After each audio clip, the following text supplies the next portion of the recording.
Welcome to the Divine Purpose Podcast, where we transport you along one of the more dynamic journeys of life.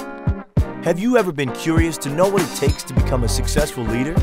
Or about knowing the secrets of life through the Bible? How about engaging in conversation where no topics are off limits? We will take you to new levels with guests who can help you grasp the importance of your calling. Now, here's your host, Eddy Dacius, founder of Dacius Facilities Management. Hey everybody, this is Eddy Dacius. We have a great show for you today. This episode is brought to you by Dacius Facilities Management. Dacius Facilities Management, they will manage your property with a variety of services such as cleaning, maintenance, construction, project management. Please call them now at 617-237-0106 or go online at daciusfm.com, daciusfm.com. Today, this is our 6th episode. We have a great show for you. Our show is brought to you, like I said, by Dacius Facilities Management. We have a guest. Her name is Katie MacDonald. Katie MacDonald. She's the CEO of MacDonald Wealth Management, LLC. She's going to be with us today talking about finance. So we have Katie. Katie, how are you today? I'm good. How are you? Thank you for having me on today. Thank you for coming. So, like we always start with everybody, so you can talk about you. So, who is Katie for our viewers? Yeah, so my name is Katie MacDonald. I am a certified financial planner. I own MacDonald Wealth Management, which is located in Mansfield, Massachusetts. We are a fee-only registered investment advisory firm. Most clients come to me first for comprehensive financial planning and goal tracking. I also, we do investment management. Last year, during the pandemic, I also spun off a separate company, Financially Fit with Katie, which is geared around financial literacy, providing information that can help be able to feel like you can go on or, reach the goals that you're trying to do. I feel like so many people, individuals were losing their jobs and it all happened, it felt like overnight. People may not have been putting so much emphasis of really knowing where they stand, did not have adequate cash reserves, did not know how they were gonna, make it. Would they be able to get groceries for their family? So I created this separate company. We have a Instagram and YouTube channel where we're just putting out free financial advice to be able to empower individuals to feel like they can control their own finances. Wow, thank you for sharing this. So how did you start it with, I don't know if you really like math, so why finance? Yeah. So it's kind of funny. So in college, I actually have an exercise science degree, concentration in physical education. And I ended up after college, after graduating with a bachelor's degree, I took some nursing classes. I wanted to work in cardiac rehab and work with individuals that had, varying heart conditions. I realized very quickly in nursing school that I did not like blood, needles, or death. So I had to reevaluate. So this was in 2000. I don't know, some of you may not remember this or may not have even been born yet, but that was at 2000. We really were seeing the tech increase, the dot-coms, out in California, and, people all of a sudden being millionaires on paper. Well, living in Massachusetts, Boston had a lot of financial companies. So I was hired on at State Street Bank, and through that, worked my way up and ended up working on the fixed income trading floor within securities lending, and realized I really enjoyed finance, more of working with individuals. And from that, I had a great manager who, I had said, I'm not sure that this is what I want. There's a position at a company out in Providence, and it would allow me to start to really see how the world of finance worked, working in the retail side and working with individuals. So he gave me his blessing. I went, and he actually had said if it didn't work out, I could come back. And from there is where I learned about the financial planning concentration, or the program, and the certified financial planner designation. I hadn't been aware of that until I believe it was probably around 2005. The more that I dug into that, the more I'm like, that's what I feel like I want to do. So where, originally I thought I'd be helping people more in, the health field, it was more of, I wanted to help people in another way, help them with their finances, help them get to where they want. And I feel like I probably always had that of wanting to be able to work with individuals. And so I took a big leap of faith in 2008 and signed up at Boston University.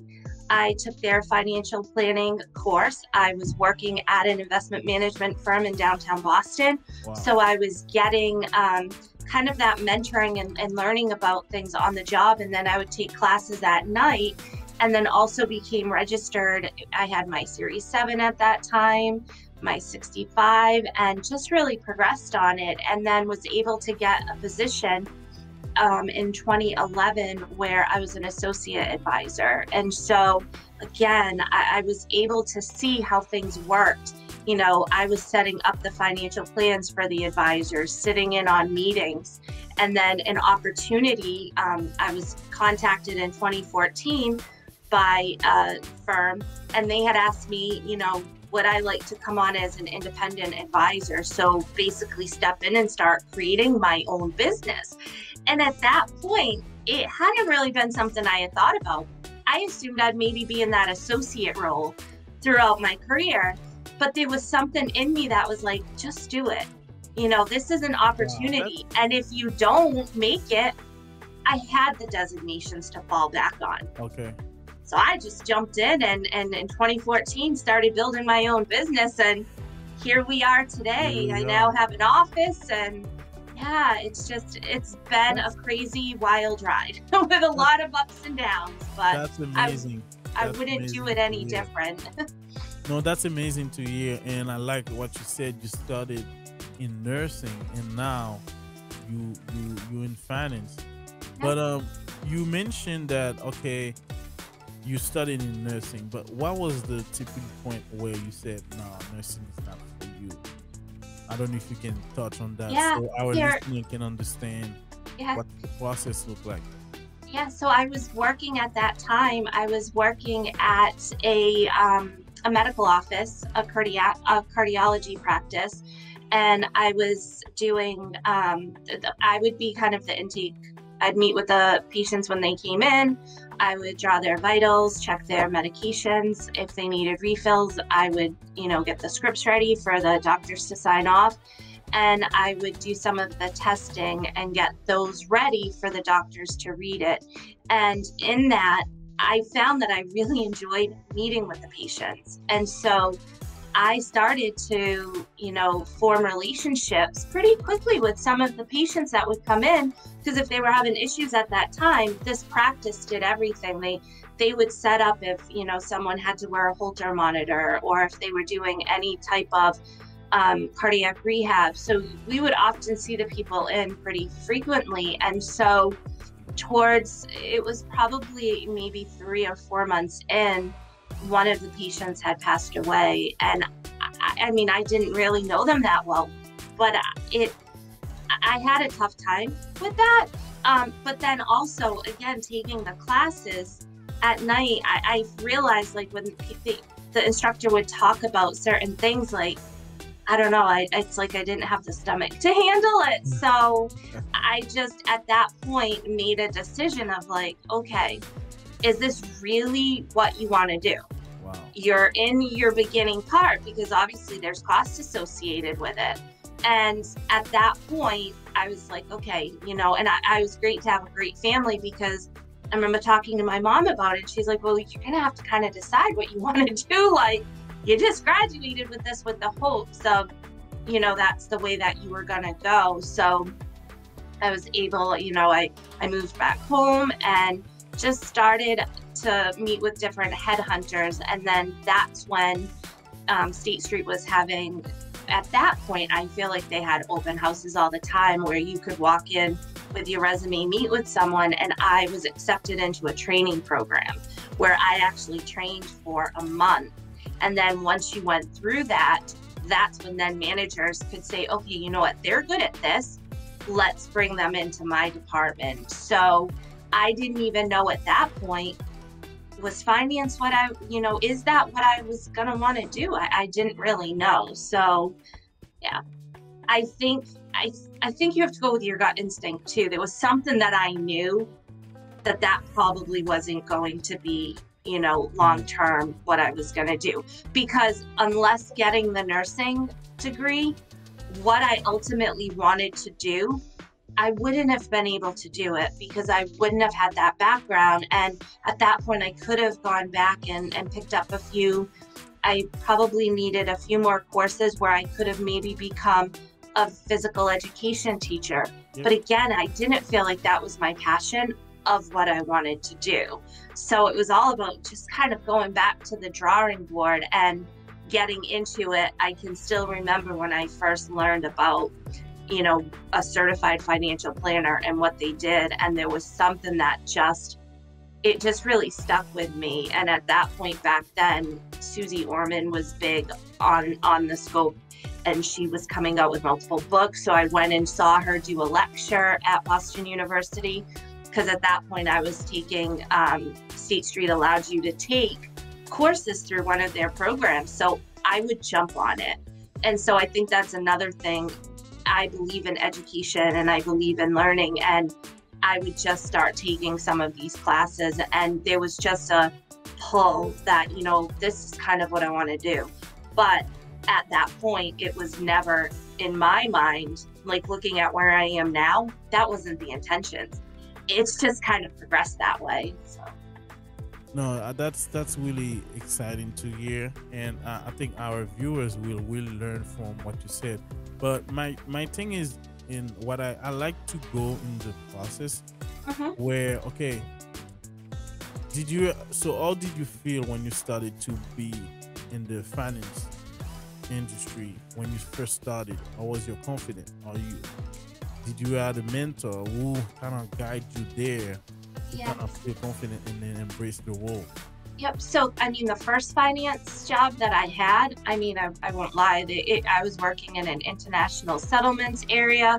Some of it was, and I'm going to say it was foreign to me. And I was working with, I want to say my countries that I was handling was the UK, Hungary, and then I believe I ended up moving on to Ireland. So I dealt a lot with the foreign exchange and things like that. And I was trying to learn it, and it was different. So it was completely different from what I'm doing now.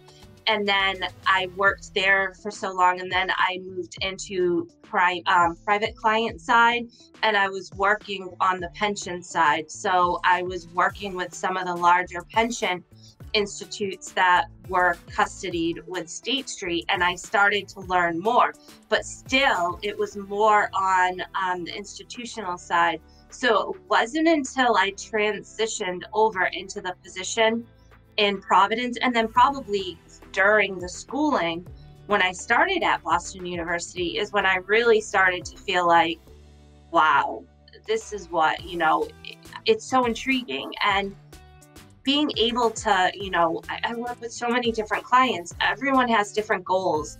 They're at different points in their life. They all have different thoughts or mindsets around money and around things. So having that difference of being able to work with people I just found it very exciting. But again, I started out in finance in a completely different realm that, again, I don't think I would want to, do that long term.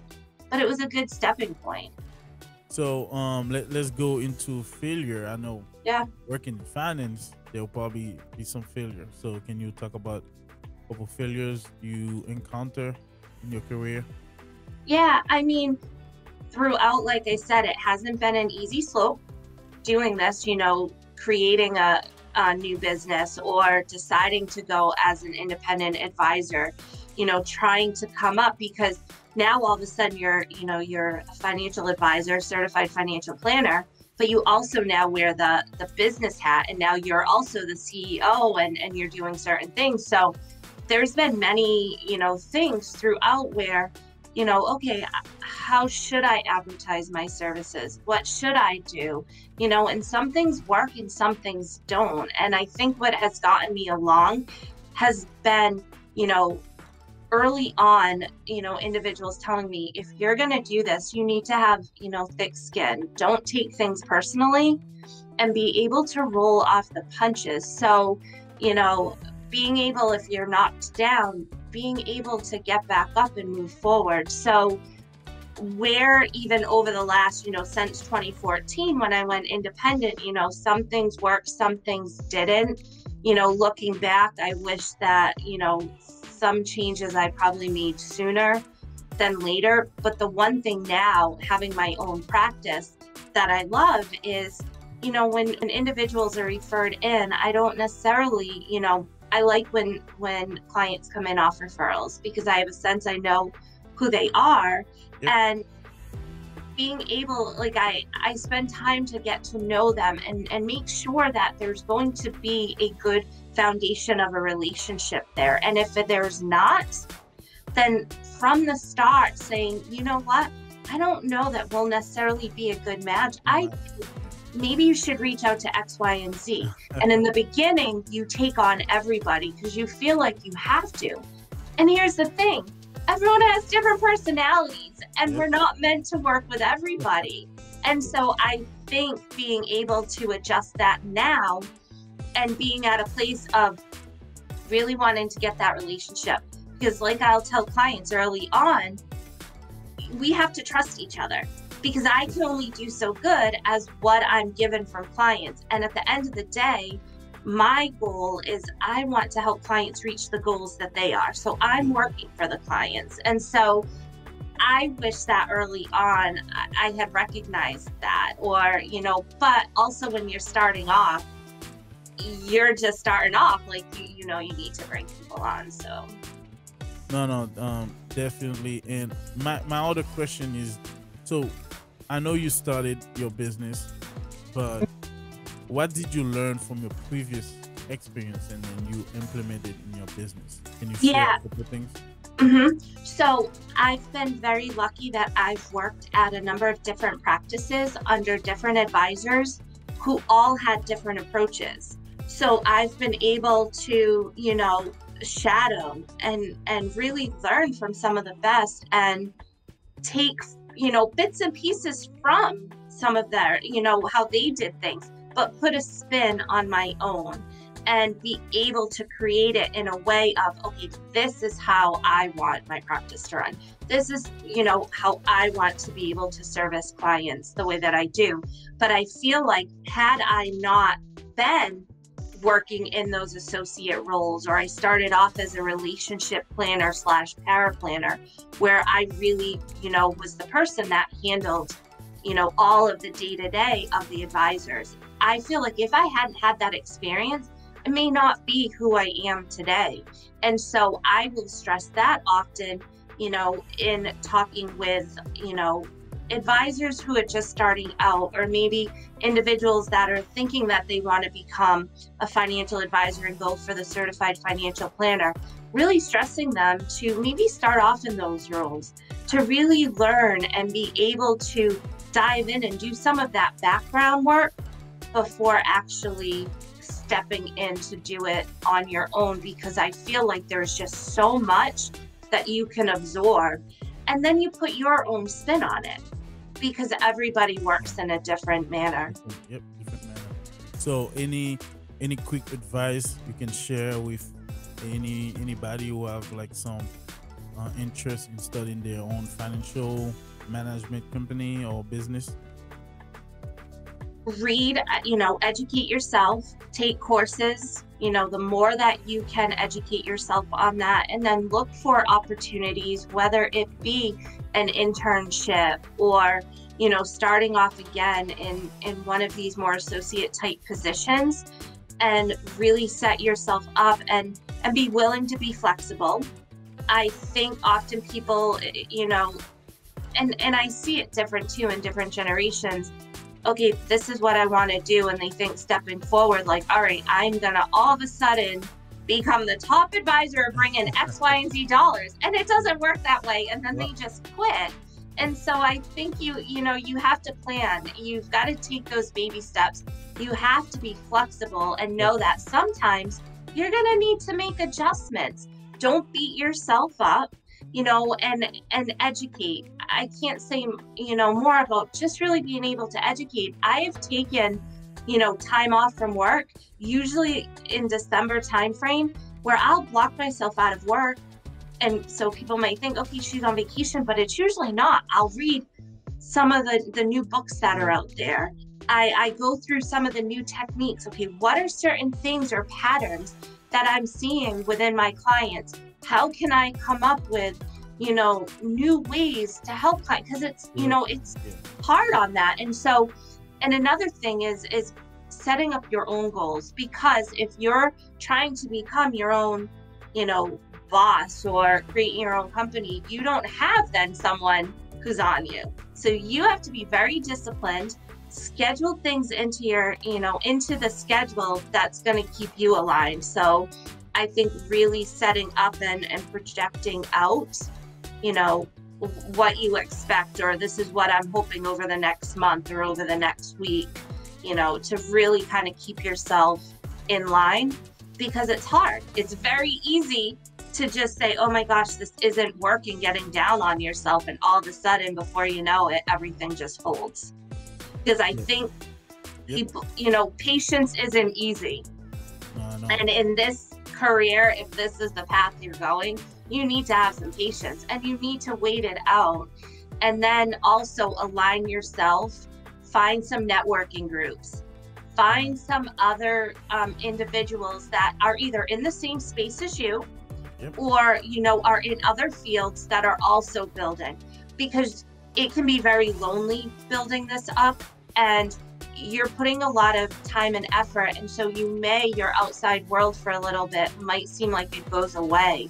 And that can sometimes, it can be depressing. So you want to make sure that you're aligning yourself with other individuals that are going through what you are, because you can really work off one another and really build each other up. And that I just feel like too, it was about 2014, I created a women's networking group with another individual I had met. And some of those ladies are still some of my best friends. And, they understand the challenges that you're going through, where sometimes your family or your close friends may not, because they're working a 9-to-5 job. No, well said. And I like what I'm hearing here. I really like it. So, so any certification that's required to start a business as a financial advisor? Yeah. So kind of a twofold. So I am a fee-only registered investment advisor. So I do not sell anything that generates a commission. So I don't sell specific products. All of the financial planning is based on a fee chart. And then with investments, it's all based under an assets under management. So there's a percentage. So for that, you have to have a Series 65 license. Now, a lot of, regulators, having the certified financial planner designation is going to provide some more, I don't want to say make you more credible in the area, but you've got that schooling behind you now. And that, so certified financial planner provides it as a fiduciary relationship. Now, on the other hand, you can become, you could be a financial advisor. They have gotten stricter. Years ago, anyone could kind of call themselves a financial advisor, which was deceiving to the public, because how do they know what the individual has for licenses? So you basically, if you're doing anything that is stock-based, that is charging commissions, you need to have the Series 7. Now, you can have what's called a Series 6, where you can do mutual funds and things like that, but you can't sell stocks. And then there are state licenses. So there's the Series 63 that's out there. You could also then have the Series 65, because the Series 65 is what says I can provide advice for a fee. So you cannot be providing that kind of role unless you have that. So there are different licenses that need to be, that you need to have, and they have changed them along the way. So, and then there's other designations as you move on that kind of make things more specific depending on what your practice is. So depending on, you know, what you want your practice to be, because you could also, along with that, you know, have your health and life licenses. So you could do life insurance or disability insurance. So it really depends on what you're trying to do. I really like the fee-based model that I have now. Okay. I don't believe I would ever go back on the other side and doing the product. So now, you know, if clients, there's a need for life insurance, for disability insurance, I've made connections with different individuals who sell that. And so I can go out to them, give demographics, get the numbers, and be able to review it first to make sure that the numbers align up with what my clients actually need, and then present it to the clients and then have them get in contact with the agent. So it allows me to kind of be like the quarterback and pull in these other areas depending on what they're looking for. We are here with Katie MacDonald. She's a financial advisor. We think that what you're saying is really makes sense, but we're gonna switch gear. So we have a couple questions for you. Sure. Questions. So first question: what can you tell us about money? As a financial advisor, top of your head, what can you tell us about money? You all know money is something that you need to have in order to survive. Money can be very evil sometimes, though, because, you know, people can get very greedy in it. However, we all know that in order to survive, you need to have money. So it's very important to have an understanding of how things work, have an understanding, you know, what is good debt, what is bad debt, you know, how to manage your money, how to look, are you setting up your pay correctly and having enough deductions that are set up so that, you know, if we're looking at it in taxes, that, you know, you're doing things in a smart way. So I think there's a lot of confusion around money, and, you know, it's a shame that in schools and things like that, people don't understand it. I can remember being younger and seeing my mom with a checkbook writing checks, and I'm like, wow, that's really cool. Like, you can just write checks. Like, wow, where does that money come from? And so I think that there becomes a lot of confusion around it, and people don't like talking about money. Yep. Money can cause anxiety. Yeah. And so that is often, we know, like, you know, if we're talking marriages, a lot of times when there are issues in marriages or divorce, it comes down to a lot with money. And a lot of times that is because people do not communicate around it. And it's just, it's that thing, it just causes anxiety. And a lot of that can stem from, too, your household, of how you were brought up. You know, did your family talk about it? Did you know that there were issues, or, you know, were they very, you know, savvy and savers, and they taught you that too, you know? So it comes down to being able to communicate it, and that's the top thing that I think is the strength. People don't want to talk about it.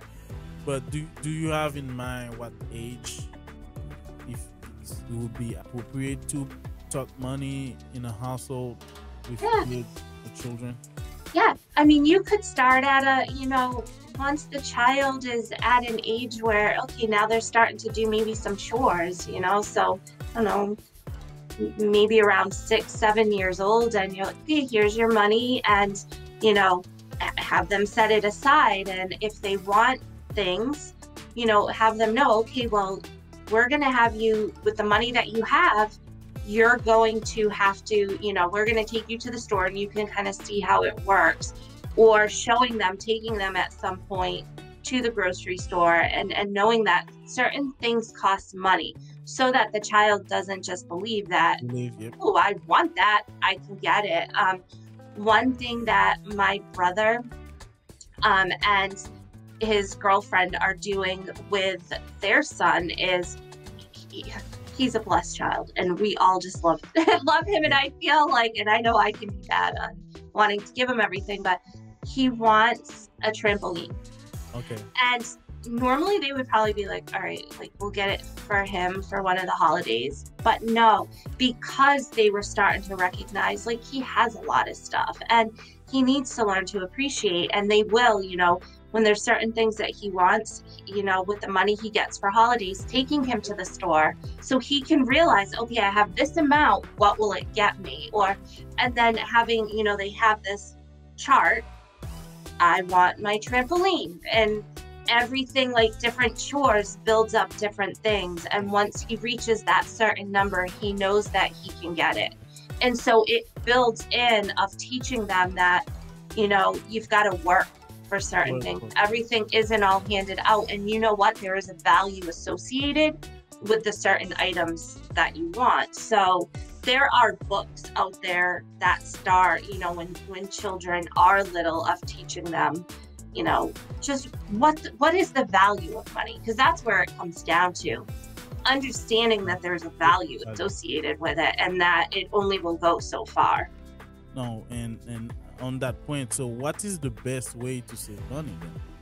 Yeah, so my kind of number one top rule, or I feel like is so important, and this is something that I go through with all clients, is setting up systematic savings. And what I mean by that is, when you're getting paid, most people will have 100% of their pay. Nowadays, most do direct deposit. There are still some clients that will get the physical check, but majority of them are doing direct deposit. Write directly from your pay, have your payroll add another, so have a certain percentage automatically taken from your pay to go into a savings bucket. And not only that, maybe have it be one of these outside online, savings accounts. Capital One 360 has some really good ones. They don't charge fees. They don't have minimums.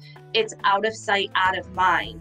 And that can really allow individuals to build up, whether it's just building up an emergency fund, or maybe you have the emergency fund, but now you're going to set up different, what I call buckets for different goals. So you might have your car fund, you might have your vacation fund. Maybe there is a larger item that you want to buy and you build up. And so this way, you're able to visualize and know how much is in each. And I think that's important too. I know for myself, I think it's why I have lists everywhere. I like to write things out, because if I can see it, it's almost like it makes more sense to me, or there's real meaning. So by having these different buckets, rather than just having one savings account, you're able to really designate to see where things are at. And setting it up systematically is pulling that out of your budget. It's no longer in your cash flow. You're paying yourself first, and now you've set aside money that you can use in the future. It's the same kind of philosophy of individuals that have employer retirement plans, whether that be a 401k, a 403b, maybe it's a 457, a simple. Those are coming out automatically. Okay. And that's why, individuals, they can start to see those grow because they didn't have to physically put the money in. And it doesn't, you can start off smaller, because that kind of the amount there's other variables that have to come into play, but you got to just start. And I have found that when you start doing that and you start actually seeing your balances increase, it really plays with your mind of saying, hey, I got it up to 500. Let me get it to 1,000. And you often will start to build it up quicker. Or if you need to pull money from the account because an emergency happens, you'll start to see that people that are doing it that way are like, I don't want to pull the money. And I'll say, that's what it's there for. Like, we put it there. And then it will make you want to rebuild that back up. So I can't stress enough, if you've had issues with saving money and you don't know where to start, you really want to set it up and start saving systematically. Have it just come out of your account, out of sight, out of mind, and just watch the dollars grow. And as it builds up, and depending on what those other buckets, now maybe you're getting into second layer of savings. So now maybe you add a Roth IRA, and again, you have it going into the Roth automatic. The more that you can do automatic, the better it's going to be for you, and the more you're going to actually see those dollars accumulate. Because we're busy individuals. If you're working a full-time job, you have kids at home, they're in sports, you're trying to make dinner, you're doing housework, laundry, you forget. You forget. And so setting it up systematically is just going to take it out, and you're going to allow to see that money grow faster for you. No, that's good information you're giving us here. But one thing I think I learned where people cannot save is debt. So how can you avoid too much debt then? Yeah, so that's a big one. And starting right off, this is where I feel like the lack sometimes of the education. I mean, starting right off probably from high school, if kids start going to, they go to college and they take on loans, they may not understand what they're taking on. And now they come out of college, they graduate, and they have large student loan debts. And now, they're trying to, they want to have their own apartment and they need a car. And all of a sudden it's like, all right, the money just keeps going out the door. And now, they're opening up credit cards, and now you're building up credit card debt. So really there needs to be a focus of understanding your cash flow.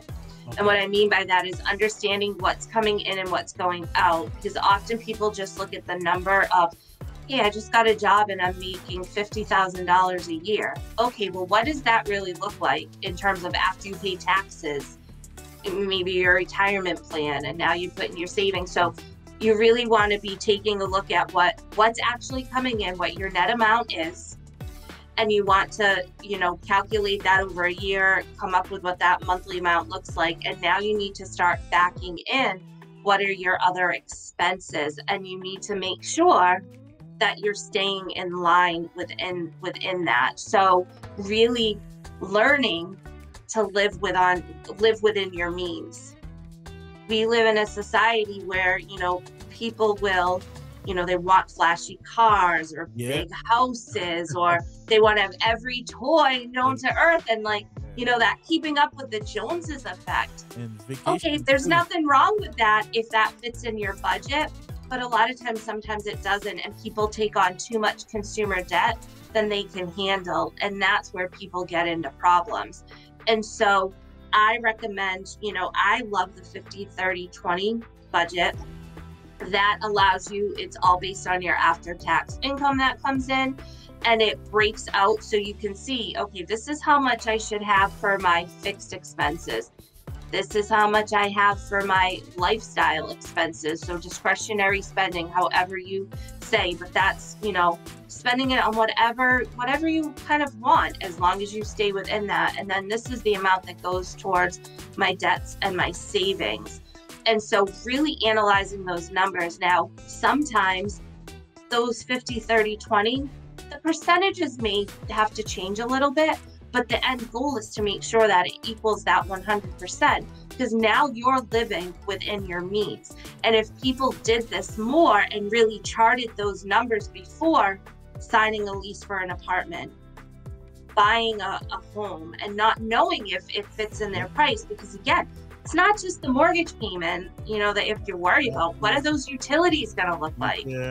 What are the other expenses? So graphing this out will allow you to really see what those numbers are, and then make a judgment call of, okay, that is good because it leaves X, Y, and Z for us to be able to take the trips we want to take, or, the spa day, whatever it is, or those certain hobbies, some gyms and things like that can get very expensive. So it's really spending some time. And I recommend when people are starting out, you need to set up some type of cash flow tracking. So whether you're using, there's mint.com, there's a lot of free sites out there. You need to have something that's capturing what you're actually spending, and you need to carve out at least once a month. But I'd almost say starting out, look at it twice a month, maybe at the first of the month and around the 15th. Really get a handle of what's coming in and what's going out. The more that you do this, you could go down to a monthly basis, and it probably would only take you about 15 minutes. But actually look at the numbers. People do not do that. And then if you have gotten yourself into some debt, again, you still want to do this, and then you want to look at that pot of money that you have available to debts, and maybe you have to sacrifice and take some money from your discretionary in order to pay that debt back. So now you've freed up that debt payments to go back into your cash flow or to savings. There's some good strategies out there. I like the snowball, attacking one debt at a time. Okay. I like going after the smaller balances first, because again, as you pay that off, it stimulates mentally, like you feel good, like relief. Wow. Yeah, it's a big relief. Yeah, and then, going down that way. So it's all about balance. But I would say on part of it, it's actually sitting and drafting it and coming up with that plan. And that's where I think people get nervous. Their anxiety sets in.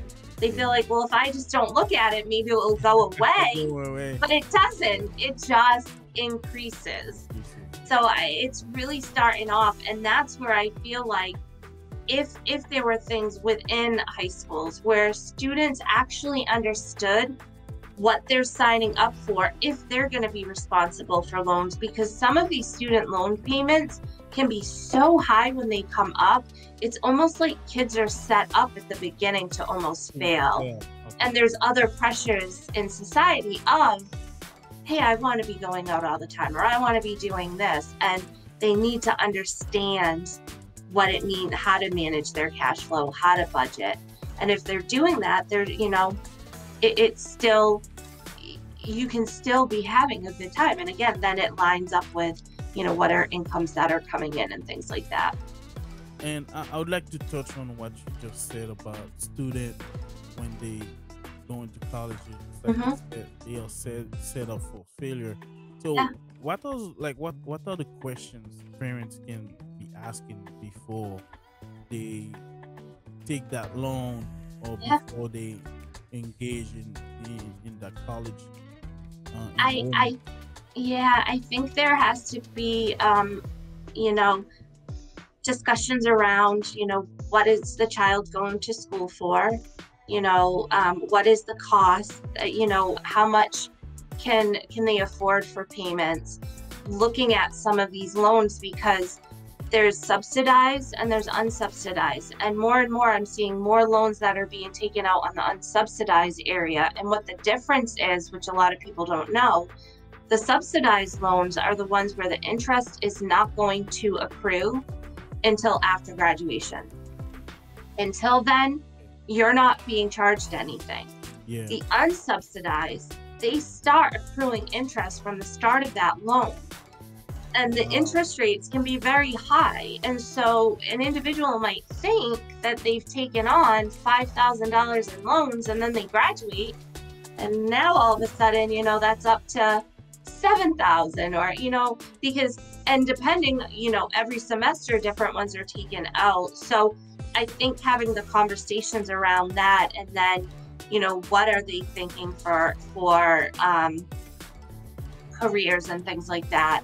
I think more emphasis, and this is just a personal opinion, but it's more of seeing some of the loan amounts that I see, and sometimes the career paths are not necessarily aligned up with what they're doing, is maybe having students go to a community college for a year or two, take some general courses at a lower cost, maybe work a little bit to understand kind of what they want to do, and then apply to that 2 years, the 4-year college, or finish up there. I feel like that can make your dollars go a lot further. But I think it's just having an understanding around how much is it gonna cost, what is the school providing? You know, are there grants, are there scholarships, have kids applying for scholarships, but then having the discussion around, okay, the parent's going to take on this after, this is what the student, and make sure the student has an understanding of what that's going to look like. So I just don't think they look at it or necessarily always talk. Yeah, I don't think they even know about this aspect of it. But and the student, sorry, I was going to say student loans, a lot of times, and I've seen it in my practice, individuals will fall into, you know, their credit score will get impacted. It will impact their ability to get other loans or things in the future, because when they first came out, they didn't handle the payments appropriately. And that's hard to then turn that around. So it's important to have an understanding of what that's going to look like, you know, prior to that, so that they don't fall into anything. Well said. But as you talk about credit score, so what can you tell us about credit score? Yeah, so credit score is going to follow you throughout your life, and credit scores, they can be used for, you know, getting a job, getting an apartment. We all know anything that, if we're trying to purchase, you know, a house or a vehicle, your credit score, depending on what that number is, can align up with how favorable of an interest rate that you're going to have. Now, unfortunately, you have to have credit, because in order to get any of these things, if you don't have any credit cards open, and I've had this happen with clients where they may have had issues in the past and then they paid them off and closed them all off.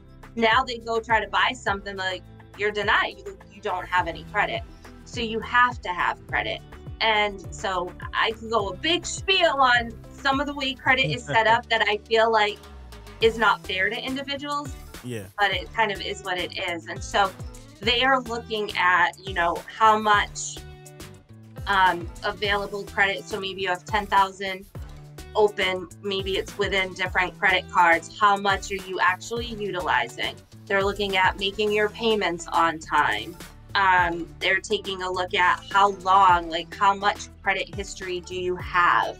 A small percentage looks at what they call service kind of credit. So that could be, you know, electric bills, gas bills, you have medical bills. And so it's so important to make sure payments are on time. So setting things up systematically on that too, just like I said, for saving, if you can set up your debt payments to automatically pay when they're due, any of those kind of reoccurring, you're not going to worry about, now that I haven't paid that, because sometimes it could just be really you forgot. You want to make sure that if you have different credit cards, how do you have them spread around? Because if you have a card, maybe you have one card, $5,000 balance, and it's at $4,800, like that, they look bad at that because you don't have that much available credit. So you really want to make sure. Now, at the end of the day, this again goes into the education. If you can have the credit cards and you want to be paying them off, you know, on paying them off fully and on time. Now, the one thing that gets me is, so if you found yourself into some credit card debt and you've worked, you've done the snowball, you know, payment strategy, and you paid them down, the initial thought would be to close that. Well, if you close that, you get rid of your history. And the history is a big part of what your score is. And also, depending on what that limit was on that card, well, you've just shortened now what your available credit is. So you're thinking you're doing good by paying it off. Yeah. And you're like, oh, I'm excited to look at my credit score. It's going to go up. And you're like, it's gone down? How could that happen? So you have to still keep them open. And I'll tell clients periodically use it to buy gas and pay it off, because credit card companies can just automatically close them if they don't see activity. So it really all comes down to being a smart consumer, but you have to, at least at some point, starting off within your career, you know, have a card. And I think, you know, for students, if you want to have your child have a card while they're at school, but also to start building up some credit in their name, maybe you open up one of these kind of like prepaid ones through a bank. And so you've got money on there almost as collateral, and they use it, and then it pays it down, just so that they can have something. Because again, if someone or a child, a student, they don't understand necessarily the full mechanics, you don't want them having a credit card early, and now they start, they're going out and they're buying drinks for everyone at the bar, and they're buying this and that, and they're going on vacation, and now they've got debt and they have nothing to pay because maybe they are just working work study. That's going to crush their credit score early on. And again, it follows you through, and it will take time to do that. So that's where I think, there needs to be more education around it, more. And as we know, credit cards, those interest rates can be as high as 29%. So it's just, it more comes down to knowledge. Knowledge is key, and individuals don't understand how they work. And now you get caught up into, an issue, and now your credit score has taken a hit. One thing with the credit scores, they can range from 300 to 850. Usually, to really qualify for some of those good interest rates, especially when we're looking at car loans or we're looking at mortgages, you've got to have that score over 700. If you're starting to see them, or you have credit issues, this is another thing that's funny, because someone has credit, issues, and that they may pay, they may not, and they need a car, and they go get a car loan, and they have like a 13% interest rate, which makes the payments even worse. So, but that's how it is, so you have to have an understanding of, with the credit scores and things like that, but also it goes into how you're handling your debt and how you're setting things up, because it can be hard. I recommend, a lot of banks will provide you with your credit score on a monthly basis. Okay. Credit card companies do it now too. You usually just have to enroll and say that you want it, but they provide it as a service benefit. And they'll usually tell you where they're pulling, because there are 3 different credit reporting agencies. So you can have different scores with each of them, and it's because of the percentages that they're aligning to: payment history, payments on time, utilization. Like, they'll use different criteria of how they're coming to those numbers. So, looking at the differences, and then also requesting your free credit report once a year, and making sure that there's nothing on there that doesn't belong to you, or maybe there was a debt. Like, I've had where clients are like, oh my gosh, I moved and I didn't even realize there was still a Verizon bill, and now I'm in collections with it, and now they're like, we were just going to buy our new home, and now you're stuck having to try to get that off of your credit report. So if you're thinking of a big purchase too, you always want to check that first if there's any issues. And often, if the mortgage lender, if they know about that, they can even give you guidance of what you need to do on that. But make sure that you're looking at it, especially over the past year. We know that fraud was on a rise, especially unemployment fraud and things like that. You want to make sure that your information was not taken, and you want to request that. I'll have clients that will pay for, say, like a credit comma. Yep. I would go through your bank or go through the credit card company, because I've seen credit comma scores off, okay. like upwards of like 100 points. And Oh, wow. you don't want to think that you're going to buy a car and you think your score is 700, and then it pulls up and it's like 625. Wow. You want to know that beforehand and really work on, maybe it is that you've had a small card and you have the money to pay it off. Maybe you take that money and you pay it off. And these are things too. There are different sites out there. If you do have issues with your credit and you need to build that back up, there are some nonprofit foundations too that will work with people to just strictly help them rebuild and repair their credit. Yeah. No, I think it's important. The early education in financing, I think will help. Like you said, a lot of people, they don't know all like the different aspect, Mhm. different and there's some confusion right there. Yeah. And I think what you said about credit score is very important, where yes, I think inquiries get you down too, right? If you have a lot of They inquiries. they can, but often if you're shopping around for a car loan or you're shopping around for a mortgage, they'll know, like they'll anticipate that there would be more inquiries because there's certain things that are being pulled up. Okay. So they may not have as much of an impact. Right. Okay. No, But if it's that you're opening up multiple kind of credit cards and things like that, and now, you're adding on to them and things like that, that will impact your score. no, well said. I really like what I'm hearing, and thank you.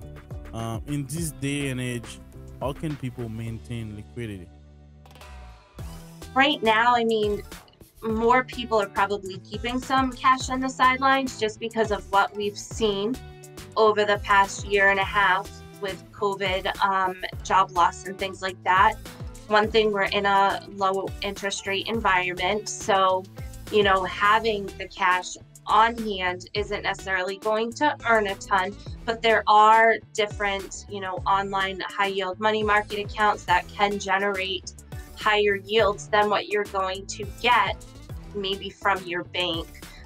Checking every month, Bankrate will provide what some of the top online money market accounts are, and just spreading things out, and then having an understanding of what are your monthly expenses, how much should you have set aside and have liquid in case of emergencies that you're needing to pull. And then maybe it's a matter of having some of that spread out so that it's not all just in one institution. You would have them at different ones. So again, doing a little bit of research online, but there's so much that's available out there now. Oh wow! So when do you know a client is ready to invest in the stock market? Because Yes, you hear well, everything, Robinhood, Bitcoins, and it's like yes. everybody feel like they are a financial advisor on their own. Yeah. Well, here's the thing.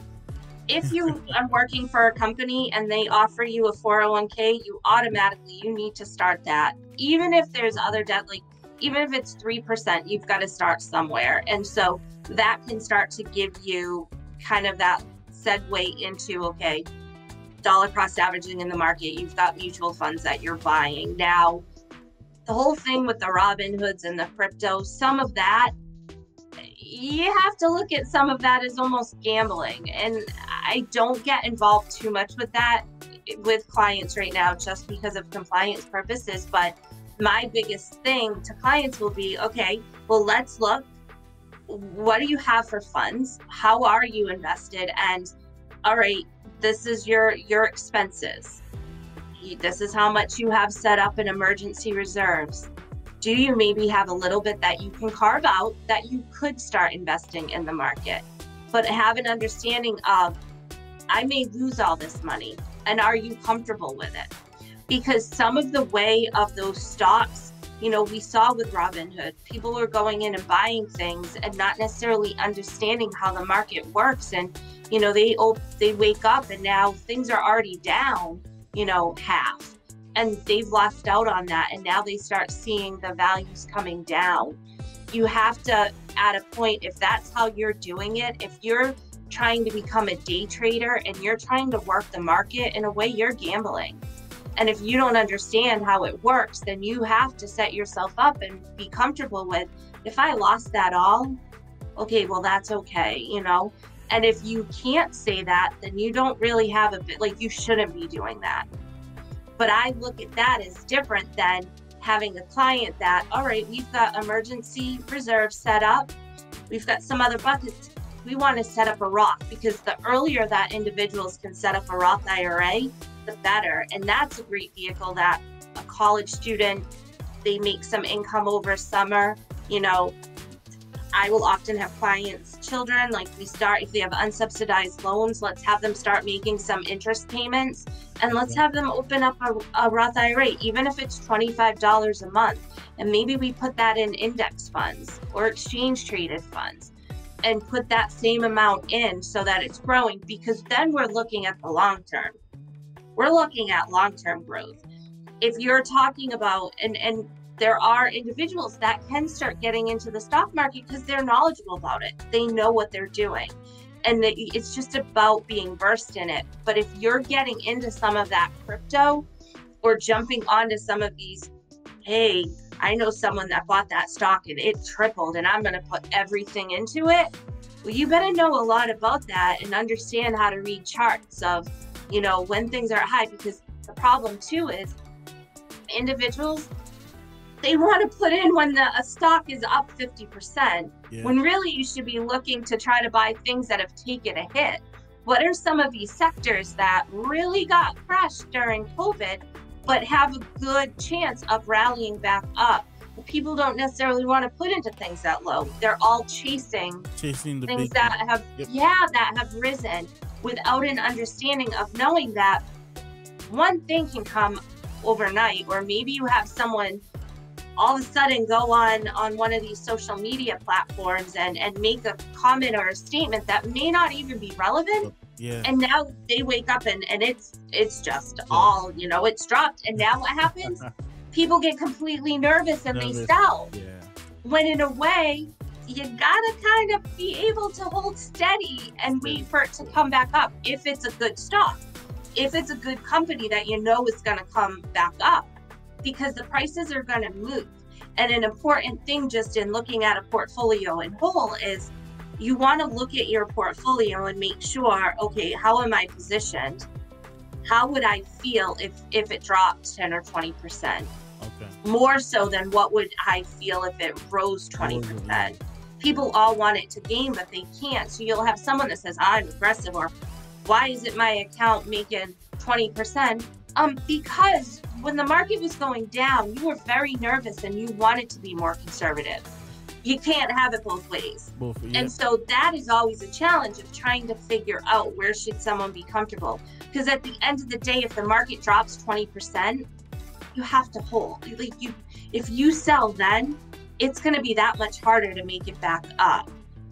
You need to hold steady and know, and then also be comfortable. You know, people, when the markets dropped last year, all of a sudden, I'm not putting money into the 401k. Oh my gosh, my account's going down. If you had continued your contributions into your retirement accounts, when things came back, you were making double, triple that. But it's anxiety and people don't understand, and they all are chasing the profits. And like you know, quick profit too. You know, quick profit. You have to build it, right? Exactly. Well, and then they don't understand there's the whole tax consequences around that, which is a whole other kind of topic. But if you're getting involved in things like that, you really want to have an understanding of what your foundation is first. And what are you putting into it, and be comfortable with, if that's where you're going, that you may lose all of it. That's not the same if you're getting into, you know, long-term investing and you're maybe going into exchange traded funds, or you're set up in stock models that, you know, are buying specific stocks and things like that, or a mutual fund. I have X, Y, and Z. Is it going to all go down tomorrow? Mutual fund is made up of a basket of stocks. So every company would have to go to zero before you lost. That's why there's that added diversification. So again, it comes around being knowledgeable and understanding.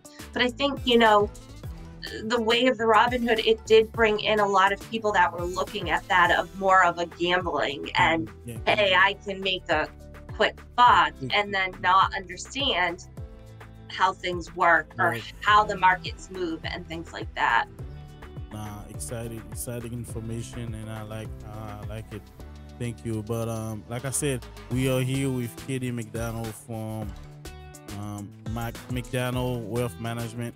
So now, Katie, you want to talk about your business. I know we have a slide here for your business. This is MacDonald Wealth Management. I don't know if you want to talk about your business, what exactly you do, or you can get more clients. So we are clients from Katie. She help us manage our business and financial, personal financial. She's great, but we have her here now, so you can hear from her. Let's go, Katie.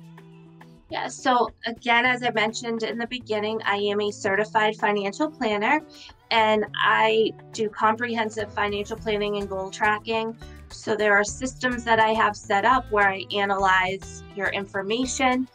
First things too, I really want to get a handle of what are the client's goals, because again, those goals are going to allow me to see what needs to be done with the clients. Are they saving enough? Do debts need to be paid down? Should they be adding more into different things? Helping them, I'll help clients come up with what is that price point for a house that they should get. Are they trying to buy a car? Are kids going to school? There's so many different things that we're looking at.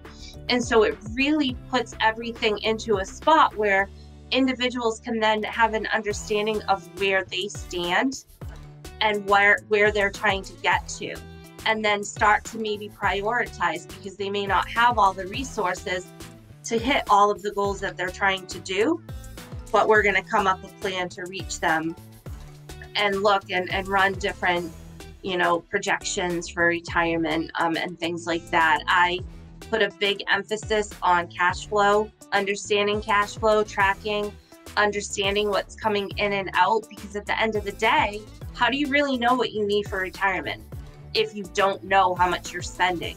Because you only have enough money as to what you're spending. So, I'll often sometimes hear people come up with, someone needs X, Y, and Z to retire. Okay, maybe some people need that, but not everyone, because it all is coming down to what are you spending? And people do not have an understanding of how much is going out. And again, really knowing what is that income that's coming in. And then off of that, I'll do investment management for clients where, maybe it is investment accounts or setting up Roth IRAs, different employer retirement plans and things like that. Again, I am fee only, so I do not buy anything that is commissioned based. So I do not sell any products. If individuals are looking for that, I'll refer them out, or, provide them guidance, and maybe some of that they're going to do on their own side. I use a lot of exchange traded funds, exchange traded models that have lower expense ratios and things like that. And it's all about, again, coming up with what is going to be that suitable plan that the individual is going to be comfortable with. Because trust me, when the markets are going down 20% or 30%, I'm invested as I've got my clients invested. And, I don't want someone to be worried when they go to bed that, am I going to lose everything? So it's about really building the relationship. And that's why my firm, I center it around the financial planning first, because that's where I really get a sense of knowing where individuals are at. Often I will not take on a relationship that is someone that just wants to do investing, unless it's under certain circumstances, and I still get an understanding of where the individual is at, because that ties in line with what their risk tolerance might be. And the more that I can know an individual or family's true, financial position, the more guidance that I'm able to give to get them ultimately to the goals that they're trying to reach. Because again, it's based on what the individual's goals are, and we'll go through different scenarios, because often there's not one way to get there. And then it's trying to find what is that perfect fit that's going to work for those clients. Yeah, so and giving them options. Good. I think we can learn everything on this episode, where we talk about finance, credit score, debt, and how to kind of take advantage of a financial planner. So can you talk about your team? I think shout out to Conway.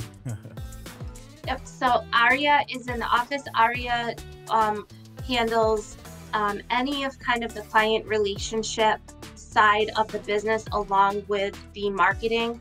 So Aria sometimes may be the first person that an individual is talking to in order for scheduling and things like that. So she'll help with some of that kind of client relationship side. And then also on the marketing side. So yes, I wouldn't be able to do it without her.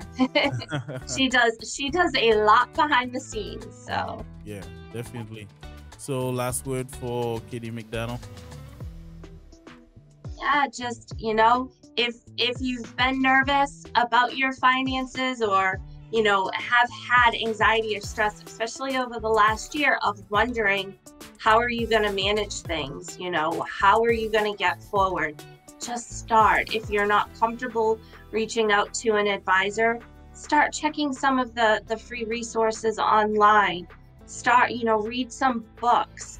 That will really help you, but get started, because the more that you just put yourself into it, the easier it will get. Because I understand there is anxiety around money, and sometimes it feels like it's easier just to not have to deal with it. But you have to, if you want to get ahead, and sit for a bit on what your goals are and what you're trying to accomplish.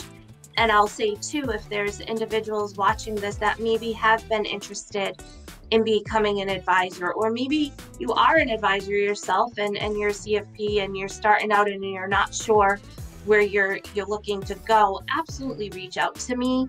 If there's any way that I can provide information or mentor, or possibly provide opportunities in my office, I am willing and wanting to do that. I would love to be able to mentor an individual, because I've been in that position myself. And so, I think getting in this field, the more that, you have that guidance around, it will help you go a long way. So do you have any upcoming event you want to promote? Yeah, so not yet, but as now things are starting to open up again, we will be starting to put on more. I've done webinar events in the past, and we've hosted first-time homebuyer seminars and estate planning seminars. So there'll be more of that starting to go on as things are opening up. Yes, we are here with Katie MacDonald from MacDonald Wealth Management. This is our sixth episode, so we enjoyed talking with her, and I think she had a good time. We had a good time, and thank you for staying on. Like I said, we talk about a lot in terms of financial advising and how to start your business, and I think she can help. So you can reach out to her on MacDonaldWealth.net. This is Katie MacDonald from MacDonald Wealth Management LLC. And Katie, thank you for coming. That was a great time, and I think you gave us a lot of information, and we enjoy you, and hopefully we can have you soon.